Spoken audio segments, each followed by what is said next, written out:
Hey, beloved. Evening to you. Hope everything is well. I hope you're blessed. Welcome, welcome, welcome to the Jackie Jackson Ministries Urban Apologetics channel. Glad that you're here. Tonight, oh my goodness, I'm glad you're here. I'm glad you're here. So welcome to the man cave, to the manly cave, right? Down here surrounded by my cars and all of that kind of stuff. We've talked about that before, but we want to learn something tonight. And it is always my desire to teach you what I know in the hope that as it pertains to these topics, that I can help you become the smartest person in the room. I don't know everything, but I do know some things, and I do know this particular topic. So just desiring to be a great blessing to you. And again, always glad you're here. Let me throw this up real quick. If you happen to be watching this on YouTube, I would love for you to like and subscribe to our YouTube channel so that you can get all the videos as they come out. And a lot of this stuff is designed to be progressive, and so it'll give you an opportunity to, learn and know exactly what's going on. All right. A couple of things that, that I normally do. Tonight, especially, I need to handle these. This is an adult story time. This is not for the kids. As a matter of fact, danger. No children allowed, no exceptions. I don't want any kids to see this when I load these onto YouTube or when they're on Facebook. I don't want kids to see this. We're talking about the Israel-Palestine conflict. And you know what? I had planned on doing 3 or 4 sessions and then being out of this. This is number 5, and I'm still not done. So kind of like YouTube is, I've been making some shorts and things like that for TikTok and, all of that. And there's so much information. This is going to go on for a while. So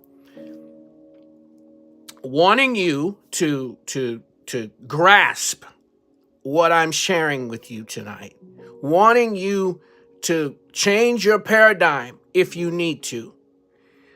We have, and I'll show you the stat, initially when this conflict began, Corvette clock is way behind us. I got to change the battery or something. When we started this conflict, it was 62% of people were against what Israel was doing to Palestine. Now that number is 95 and has maintained that number now for almost 2 months. Um, but we still need to have an understanding of exactly what's going on. Okay. Now, I don't have the ability to what tonight and what last week was supposed to be was a recap of everything, so I could put a bow on the series, and that's not going to happen tonight. So I'm going to give you a little bit of information, but encourage you to go to the other videos 1 through 4, and get an understanding of what we're doing. 70% of young black men and women are leaving the church because they have no apologetic. Why is that? Because they believe that Christianity is the white man's gospel. When they get to college, they have no apologetic, no defense for the gospel. The Ashkenaz Jews, I've showed you in scripture, Genesis chapter 10, verses 1 through 3. They are descendants of Japheth, not Shem. You cannot be an anti-Semite. Not that you should come against anybody, but you cannot be an anti-Semite, right? If they don't descend from Shem, and they do not. Now, I've already shown you, and was planning on doing the recap, I've already shown you the descendants, right? And I'll get into more detail of that, but they do not. Jeremiah chapter 51, verse 27 locates them in Old Testament scripture. By name, it tells you that they are in the north, which is where they came from. So the Bible and secular history are in complete agreement that the Ashkenazi, who occupy Jerusalem, who control, who run Jerusalem, there's tiers. You got the Ashkenaz, the Sephardic, you've got Beta / Falasha Jews, which are black Ethiopian Jews. You've got the Limba tribe that's in northern part of South Africa. You've got all of that going on. The Ashkenaz are the ones that are running Israel. The Ashkenaz are the ones that are all over the United States. We're going to talk again about media. I'll deal with a little bit of that because propaganda is what's got us thinking thinking the way that we are. Okay? And again, you have to watch the other videos. There's deeper truth in that particular area in terms of a better breakdown than what I'm doing right now. But I don't have a lot of time to go back over that. But hopefully, I will get to that piece again next week. Okay? But let's do another piece of history. World War II has ended. 6 million Ashkenazi Jews in Poland, Germany, and the Germanic areas, which is where scripture says they were, have been killed. And it's been and the areas are so bad, there's no place for them to go. So the 100,000 of them get on a ship, try to come to Jerusalem, get turned away. They come back with the help of the British. Making a long story short, and from that we have the plan of partition, where they're going to divide things up. They move the Palestinians, 750,000 of them, into the Gaza Strip and into West Bank. They take away their homes. They change the streets. They take away their businesses. And I've showed you pictures of them walking along the streets, the roads, now weren't streets, roads with nowhere to go. So as I've said, if you imagine a 275 loop around Cincinnati and everybody inside that loop, all those neighborhoods, for those who live here, or if you're in San Antonio, Indianapolis, I've given that example. There are other places that have circle freeways around the heart of the city. Imagine everybody is out of their homes. There are mass graves, people that were killed. It's called the Nakba. Getting a little bit ahead of myself, but that's okay because I'm trying to go fast. I've got new material for you tonight.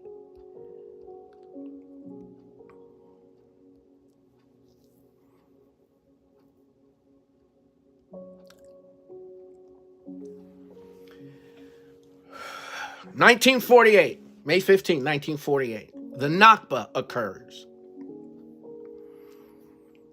And that's when there had already been things going on. 1946 is when they try to come. War's over, World War II. The Ashkenaz try to come and get turned away.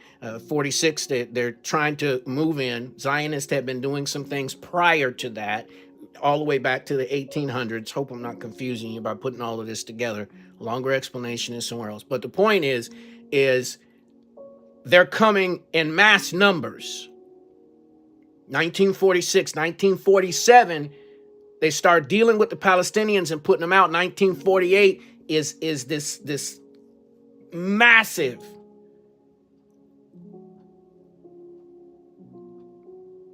catastrophe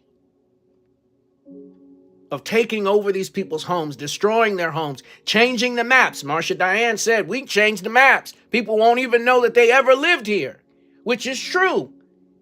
Because I find more and more people as I teach this, colleges, universities, as I teach this, church, as I teach this, people have never even heard of it.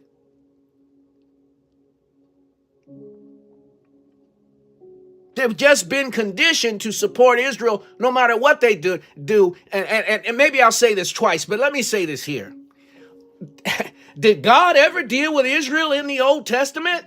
Why do they get a carte blanche over whatever they do? Because they've conditioned people to think that way. But that's not the way it was in the Old Testament.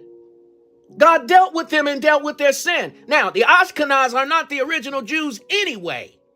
We've got DNA tests that prove that they look like this. It's not a racial statement. It just happens to be the truth. But just looking at Israel, which they are not the original, but looking at Israel, they were messing up all the time. I mean, the book of Judges is just rising and falling. Are you listening to me? So now why is everything okay?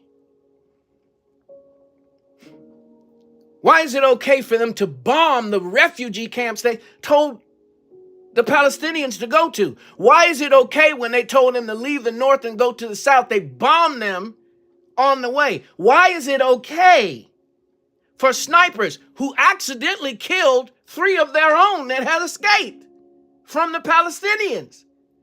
Snipers killing people with white flags, killing mothers with white flags.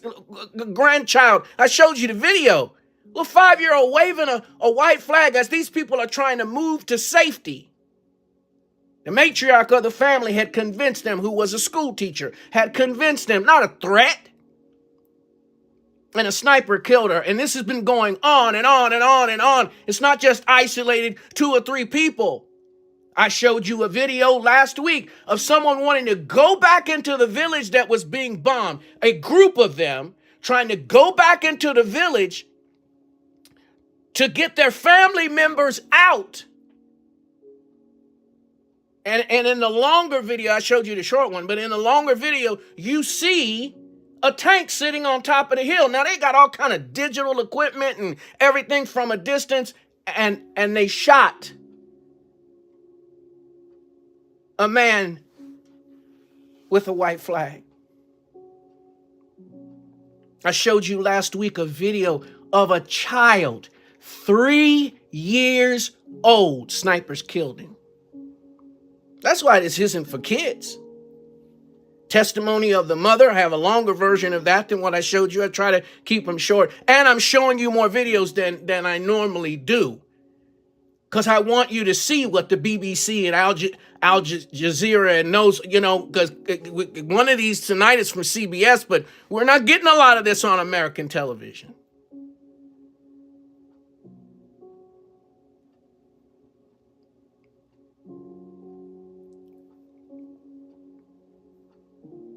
Anyway, let me keep moving. I'm starting to get upset.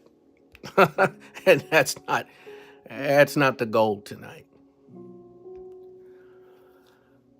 All right, the Nakba.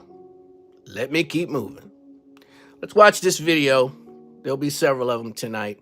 We'll talk a bit on the other side.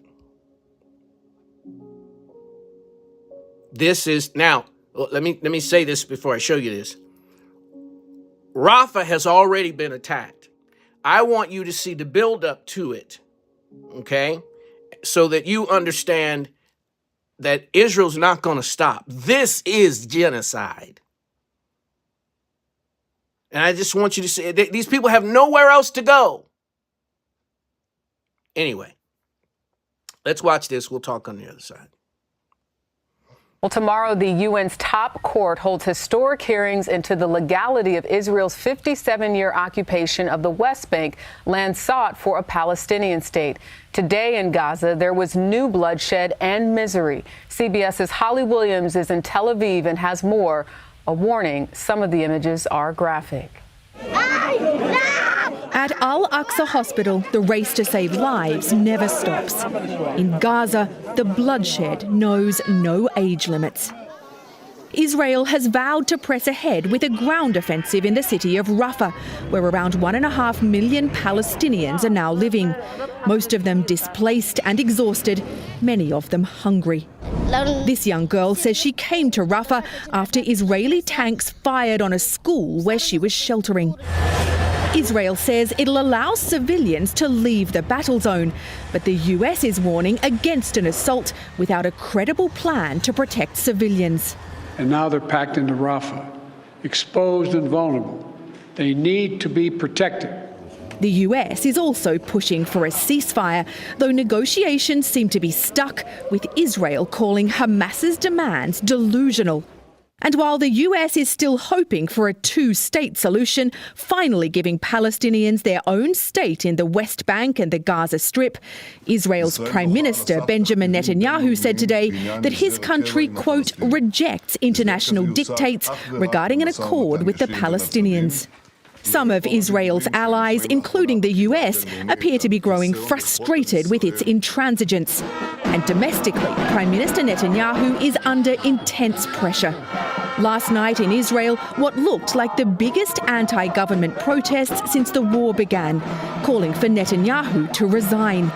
Many here are angry at security failures on October 7th and his handling of the war. If Israel does go ahead with an offensive in Rafah, despite mounting international criticism, it's these people who'll suffer, including children who've already lost their innocence. I've seen a father hold his daughter's hand while her body was cut to pieces, says this 15-year-old girl. I've seen a woman killed by a sniper. In this war, we've seen things that nobody could imagine. The World Health Organization says that Nasser Hospital, the biggest medical facility in southern Gaza, is no longer functioning after it was raided by Israeli special forces this past week. But Eureka, Israel's military, says it's doing everything it can to make sure the hospital stays operational. Holly Williams, thank you for your reporting in Tel Aviv.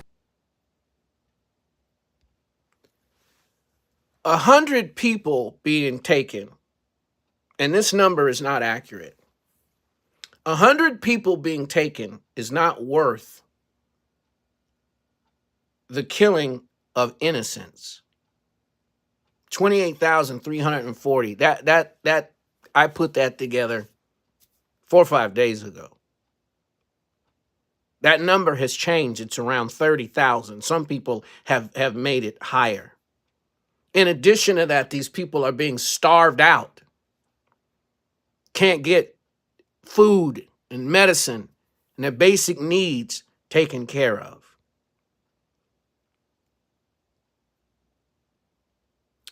But as I've explained to you before, some of this comes from watching Arab television and watching some of the videos that they have, which you can find on YouTube. Don't misunderstand me now. But some of it comes from, so let me give you the example I've given you before. So let's say when you see the news, you see young 19-year-old young men throwing rocks and such at the Palestinian army. And the news will say it's just because they hate Israel. That stuff doesn't come out of nowhere, what you're about to hear. No, it doesn't come out of nowhere.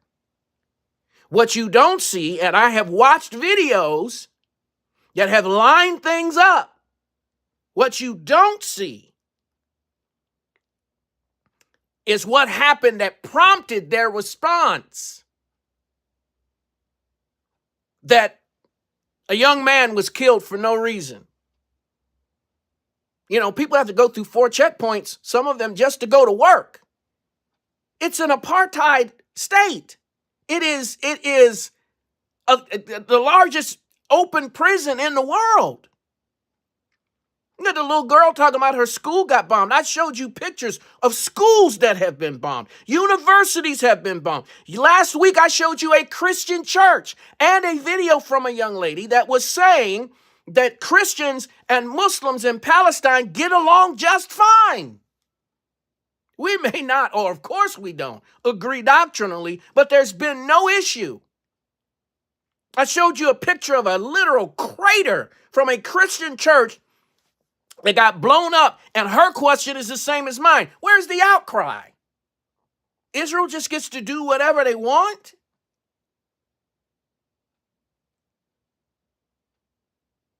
All right, I want you to watch this. I was saving this video for the end, but I think it's very appropriate to put it in right here. I want you to watch this video, and then I'm going to show you the real reason, once again, why all of this is going on. They live in cities like Ramallah and Bethlehem. They live in these cities, and they are under military occupation. What they did, and Jonathan talked about wanting a 2-state solution. And again, there are lots of people who want a 2-state solution. I don't oppose a 2-state solution philosophically. Mm-hmm.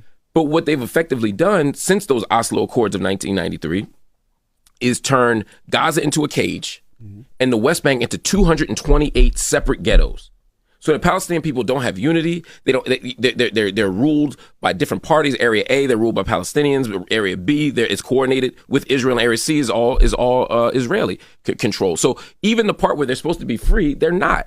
And Oslo was supposed to be an opportunity to work toward a 2-state solution. But over the time, as they're negotiating, the area is getting smaller. Palestinian freedom is getting smaller. Mm-hmm. Settlements are growing. I think I used this example before. It's like if you and I are arguing over how to divide a pizza, and as we argue over which way to split it, you keep eating slices, mm-hmm, right? At some point, there's nothing left to divide. And we say, well, now there's 2 slices left. Well, let's split it, Mark. Well, I'd be like, fuck you, mm-hmm, right? Like it's 2 left. And that's basically what is happening right now in Palestine. Mm-hmm. And so Palestinian people are saying, look, we've been waiting. We negotiated with Oslo, and it was a farce. What Noda Arakat calls a sovereignty trap. We tried to march and protest. They had the Great March of Return in Gaza up to the undefined border of Israel, and from 500 meters away, Israeli snipers were shooting down people, mm-hmm, picking them off like birds. They marched. They said, "Well, tell your story through media." My colleague at Al Jazeera, Shireen Abu Akleh, they killed her with a press jacket on. Damn. With no justice. Mm. They acknowledged. First they said Palestinian killed her. Then they said, okay, we did it. Then they said it's an accident. Is there any justice? No. So, just like black folk here, your march, they say it's wrong. Your protest, you say it's wrong. Your boycott, the BDS movement, they tried to criminalize, right? Which is a boycott, divestment, and sanction movement called by civil society Palestinian people saying, look, we got to do something different. So every possible strategy has been met with resistance, has been met with criminalization, has been met with violence. And so when I see these awful events that, again, are inexcusable, they don't come from nowhere. They don't come from day one being October 7th. Mm-hmm. They come from day one, not even being 1948, but really day one being the late 19th century, late 20th century, late 19th century, when we started to see Palestinian land being settler colonized. Yeah. What he said. Okay. So, I'm not sure how far I want to get into this. So, let me just remind you. Britain, France, and the United States are in cahoots with Israel to build their own canal. Listen to me closely. The Suez Canal through Egypt, it's built through sand. It only has one lane. You might remember or saw on the news where it got clogged up. And when it got clogged up, everything shut down. I mean, otherwise you got to go all the way around Africa, and it created a crazy situation. I mean, that's money, right? Well, Egypt gets all that money. The Suez Canal belongs to Egypt. They get all of that money. 1963, not that long after Israel became a nation, declared by Great Britain and the United States to be a nation, started talking about building the David Ben Gurion Canal. David Ben Gurion was the very first prime minister of Israel in 1948. Now, in order to build it, they got to go through solid rock. So they talked about it, but really the technology, the ability to do it, because it's actually got to be nuked. I'm jumping over some things, but it's got to be nuked in order to have it. Take a look at that map.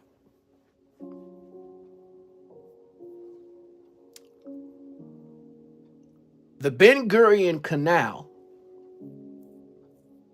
goes right through northern Gaza. You can't let those people come back. And because you don't want to have conflict with them, the best thing to do is to get rid of them altogether.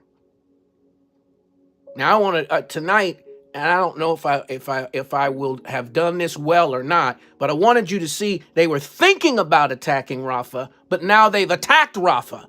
And their backs are against the wall in Egypt. There's nowhere to go. There's no solution as to where, there's nowhere for them to go. And without a two-state solution, what do we think is going to happen? Without giving them their own land, which they really should get their land back, that was stolen from them, but without them having that, where exactly do they go? There's been negotiations about Egypt taking them in. Egypt isn't going to take in these Egypt didn't start this problem. Yes, Israel has a right to go and find their hostages, but not carpet bomb and strategically bomb to level Gaza.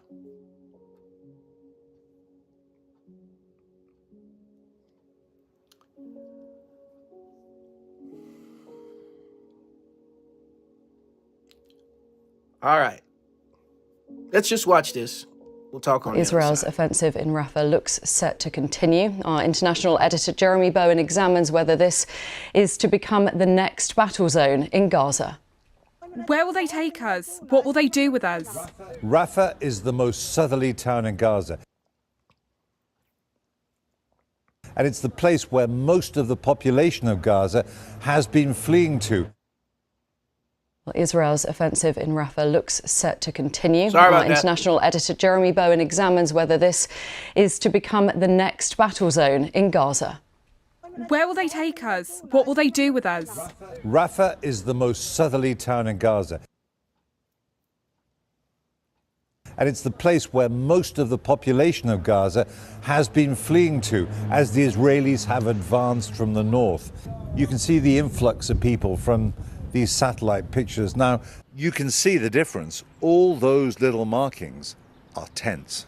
There are about 1.4 million people estimated to be in Rafah. That's 5 times its usual population. They thought they might be safer there, but now Israel says they're going to attack. We have instructed the army to prepare the operation in Rafah.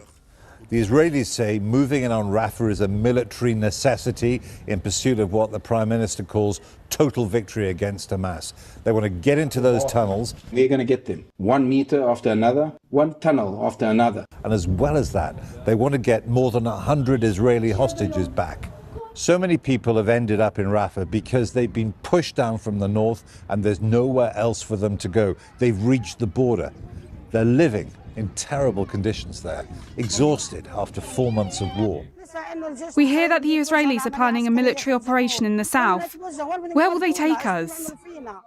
The Israelis say that they can open a safe passage for civilians in Rafah, but the man who heads the UN agency that looks after Palestinian refugees doesn't believe them. We haven't seen any safe haven since the beginning of the war, but there is nothing safe in Gaza. The problem with Israel's argument is a safe passage to where? North of them, there's the devastation of war and the Israeli army. South of them, there's the closed Egyptian border.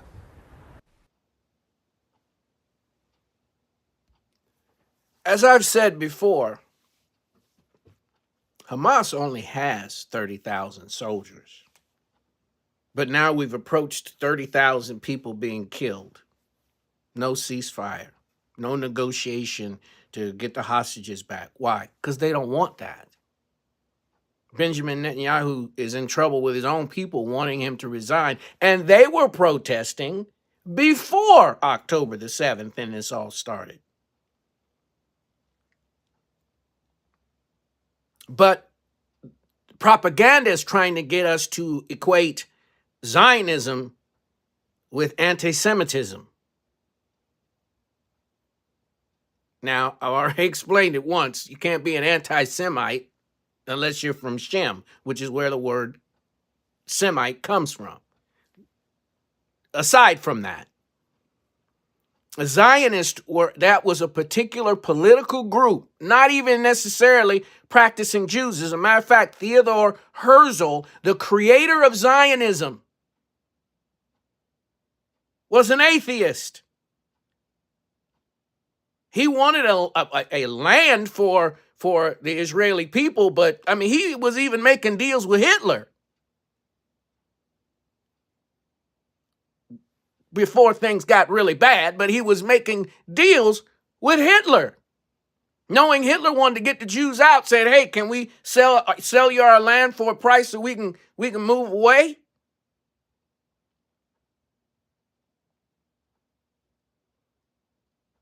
These people aren't worshipers of God. So how is Zionism the same as anti-Semitism? It's not, but it is terrorism. Benjamin Netanyahu is a Zionist who just said that his DNA dates back to David. No, it does not. And I can prove that all day long. All day long. It is impossible for you to be related to King David. It is impossible. Impossible. Very convenient thing for somebody as arrogant as him to say. All right, so I've shown you this before. I'm going to go through it, though. I want you to know where this comes from. Navarra Media. Because you need to see this progressively. And then I got a short little video to show you. Okay? These are the people in Benjamin Netanyahu's cabinet. Benjamin Netanyahu doesn't want a two-state solution, any of that. These are the people in his cabinet and what they say. And I will go ahead and read it. We have one common goal: erasing the Gaza Strip from the face of the earth. This is somebody that gets to make decisions. This isn't just some radical individual. This is what he thinks and he has no power. This is somebody that gets to make decisions. It's an entire nation out there that's responsible. Well, let me say a little something about the responsibility. I'm trying not to go too long tonight, but I got to add this to you. With all the satellites that Israel has, as I've said before, and the fact that they had people that were spies that infiltrated Hamas, and that Hamas built a mock area to practice before they did what was an atrocity. Are you trying to tell me that Israel didn't know? You'll never be able to convince me of that. Can I prove it? No. Will investigations, war crimes and all that kind of stuff eventually prove some of that? Yeah, I think so. I don't think there's any way they didn't know. The kind of eye they keep on these people, the apartheid that they're doing, I don't think there's any way they didn't know, but they have an agenda. And that is to get rid of everybody. We are now actually rolling out the Gaza Nakba. This man said out of his mouth, we are going to create another catastrophe, not for the people that are guilty of the kidnapping, not for Hamas. All of Israel, he's saying, is responsible.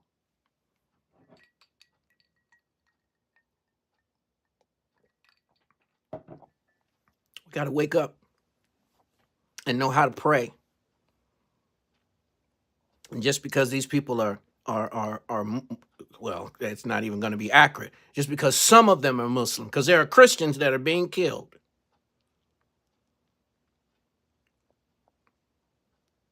But just because we make that association doesn't mean that God is not concerned about these people and that Israel is not 100% wrong. I want you to listen to this, and I've got other videos of this, but there's a story here. Follow the story. But I want you to understand as you listen to this lady, listen closely. She's a leader. These are people that are making decisions that have power with the kind of attitude. Oh my goodness. But, American TV isn't going to show this stuff. You got to go find it to understand what the real truth is.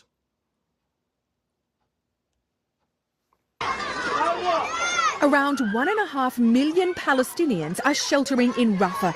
But as Israel pushes ahead with plans for a ground offensive in the city, the US is planning for what comes after the Israel-Hamas war, including a separate state for the Palestinians in the West Bank and the Gaza Strip. Shalom, salam, peace. A so-called two-state solution has long been US policy, with hopes it'll end the cycle of violence. But I think the only ultimate answer here is a two-state solution that's real. I pity him. Does he really think that this idea has the tiniest chance in the world? No chance. Daniela Weiss is a leader among religious, far-right-wing Israeli settlers. Instead of a Palestinian state, she and others are planning to move to Gaza. And Weiss told us they'll pay Palestinians to leave. The Arabs made a hell, literally hell, with underground cells. They live there like rats. So disgusting for them. So just to be clear, you want only Jewish people to live in Gaza, Only no Jews. Palestinians? No Arabs in Gaza. Weiss currently lives in the West Bank, along with around 500,000 other Israeli settlers residing on occupied Palestinian territory. The settlements are regarded as illegal under international law. But several settlers are now in Prime Minister Benjamin Netanyahu's cabinet, and some of them share Daniela Weiss's opinions. We know how to manage such a big place as Gaza. We will make paradise out of it. The soldiers that come out of the battles, they will get plots of land. Arabs out, Jews in. Daniela Weiss and her allies do not represent mainstream opinion in Israel. But as we've seen here in the West Bank, they can have a powerful impact on Israeli politics. Prime Minister Netanyahu has said that Israel does not want to occupy or govern Gaza. Holly Williams, CBS News, Ramallah. It's one of the most disgusting but telling videos I have ever seen. They are so arrogant that they don't realize the rest of the world doesn't think like they do. Now, America's not on board as they should be.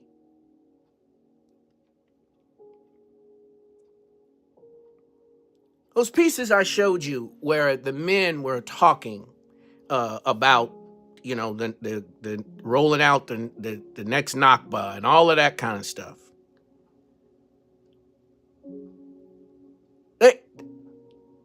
That is it. That is not. There ain't no God in that nowhere. To treat people that way, and we're saying the soldiers are gonna move into this land you see here on the map. The soldiers are gonna get land in Gaza. Well, there's a motivation to kill, and I've got videos showing soldiers saying in I guess Hebrew or Yiddish that they're gonna kill everybody. And these surrogates go all over the world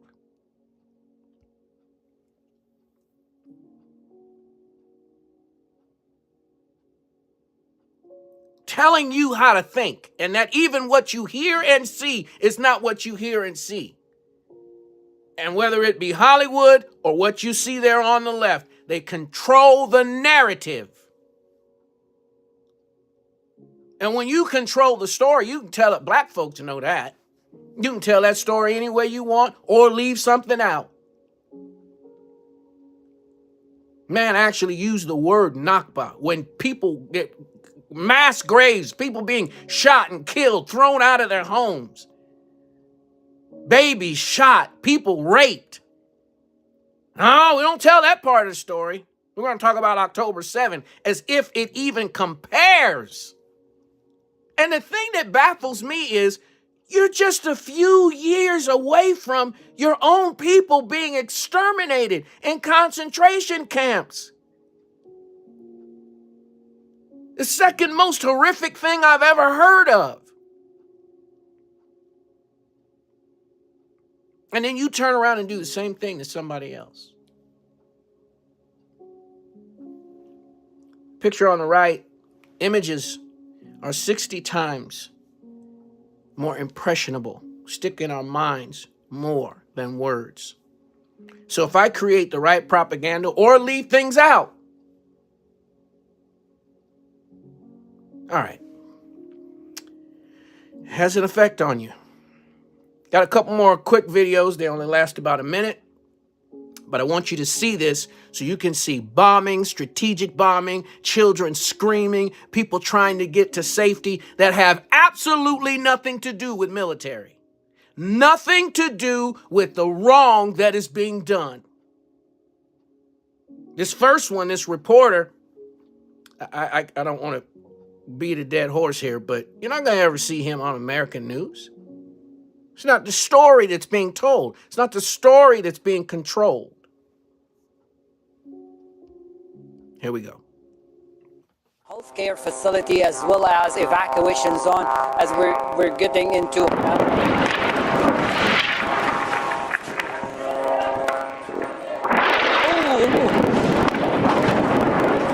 Yes, sir. Oh my God! Did you hear that? Yes. Oh my God! Oh, that's the hospital. That's the hospital. That's the hospital. Oh my God! Are you guys hearing that? Yes, we are hearing that, Hani. Are you okay? Are you in a safe place to continue to talk to us? Wait. No, okay. Oh my God. No. This is really bad. This is bad. Are you guys seeing this?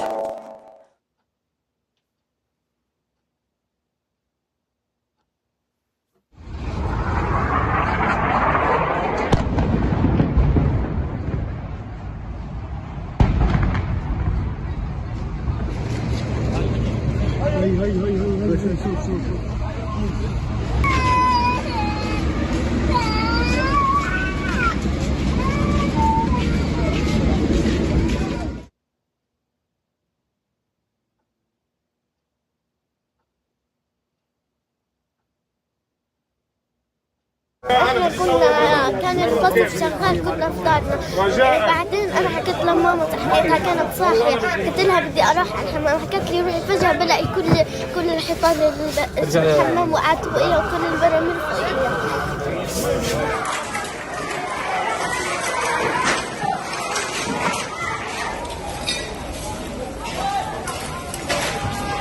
شوف يعني مش مخلينيش انا هالكيسات لغايه خشت على ابني الرصاصه من الشباك الحين اخذك تصورها خشت وخزقت الخزانه ورجعت عليه على التخت.